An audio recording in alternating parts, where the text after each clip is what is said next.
Hi, it's Jan Howell and welcome back to my channel. Today's sewing tutorial we're going to go over how to gather fabric using your serger or overlock machine. I'm going to show you two simple methods. When you use these methods, it gives you a nice consistent gathering of fabric that you can use for all kinds of sewing projects, skirts, aprons, pillowcases, anything that has a ruffle. It just makes the task so much easier and you're going to get great professional results. So without any further ado, let's get started. If you're not familiar with your serger and you haven't ever gathered on the serger, we're going to go over the settings, but you'll want to just practice a few times so you can get the feel of the serger. I have cut some strips of practice fabric just on using muslin, and the general gathering proportions is usually double what you're gathering. So say this strip of fabric was 20 inches. When you use your serger, it's going to gather down to like 10 inches. But you can play with your fabric. Of course, different textures or weights of fabric is going to make a difference. More sheer fabric may gather a little bit. So when you're working with a project, make sure you just test out the fabric that you're going to be using to see how much it's going to gather. So I have cut a piece of fabric that is half the length of this strip, which is the strip that I'm going to gather. The settings are pretty universal on most sergers. So let's take a look and go over what your settings need to be.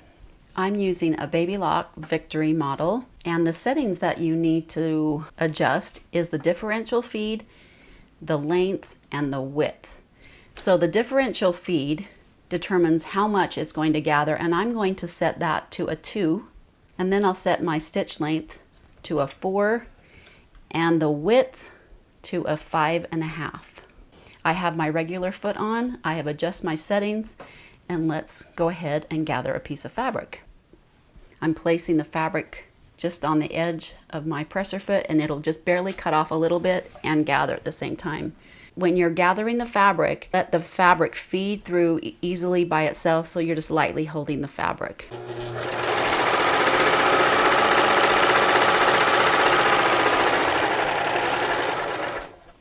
So as you can see, it has gathered quite nicely and pretty evenly.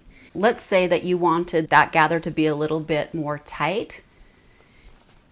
All you do is find your needle thread, which is the middle stitch, and just pull it out.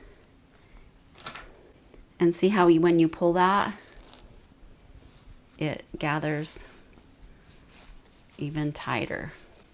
And what's nice, using a serger, the edges of your fabric have been overlocked, and so it's not going to fray. Now, if you do have this gathering foot, and for most machines, even though it might be a little different, it will have this little springy thing on the bottom, and that holds the bottom fabric while it's gathering and sewing. So it's quite ingenious actually, and it works really well. So you can use this, like I'll show in just a second, just to gather a single piece of fabric, or this little area right here allows you to gather and sew on another piece of fabric, like you would a waistband onto a gathered skirt, or a pillowcase to a ruffle on the pillowcase. So it saves you that extra step of pinning it on, which is really cool. Let's go ahead and change out this presser foot. I'm going to lift up my presser foot, push the release button in the back, and then I'm going to scoot that underneath and snap that in place, and we're ready to roll. So if I just wanted to gather and not attach it, it's basically the same process.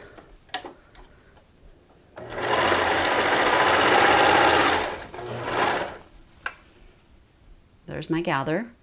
Now if I want to attach this to another piece of fabric, let me show you how easily this is done. Let's say this is a waistband or a pillowcase or something, and I want to ruffle and attach at the same time. The ruffle will go underneath on the bottom. So I'm just going to feed that through. Just a couple stitches it took to get the fabric to where the needle is. And then I'm going to slip the top piece of fabric into that slot and line up the edges of the fabrics here.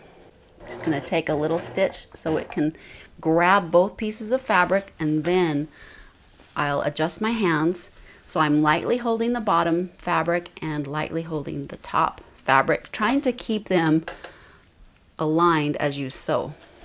So just go slow.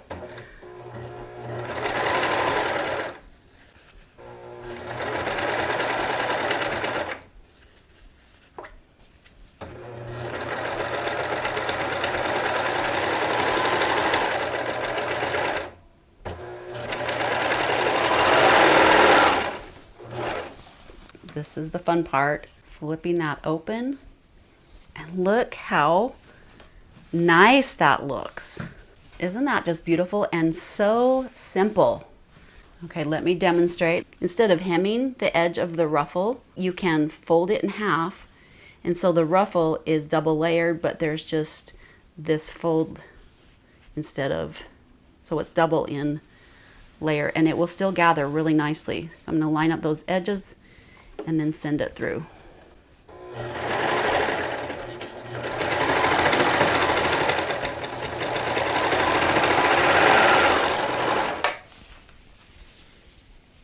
And there you have that gather. If you're working with knit fabric, it works the same way. It still gathers really nicely. You'll of course want to change your needle to a stretch needle.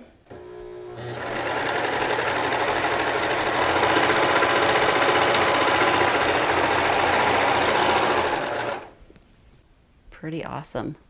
I hope that was helpful. If you have a serger and you need to make ruffles for a project, take advantage of those settings that I taught you and make ruffles. If you don't have a serger, don't despair. Stay tuned because I'm going to show you in another tutorial. I'm going to give you some tips and tricks how to do that with your regular sewing machine. If you haven't subscribed to my channel yet, make sure you do that. Click on the bell so you can be notified when I put new things up. And if you're new to sewing or just want to brush up on your sewing skills, check out my Sew Simple course. I'll put the link in the description below. If you're wanting some fun sewing projects and patterns, check out my patterns on my website, youmakeitsimple.com. And if you have a great tip to share, leave that in the comment section below. Have fun sewing, and we'll see you next time.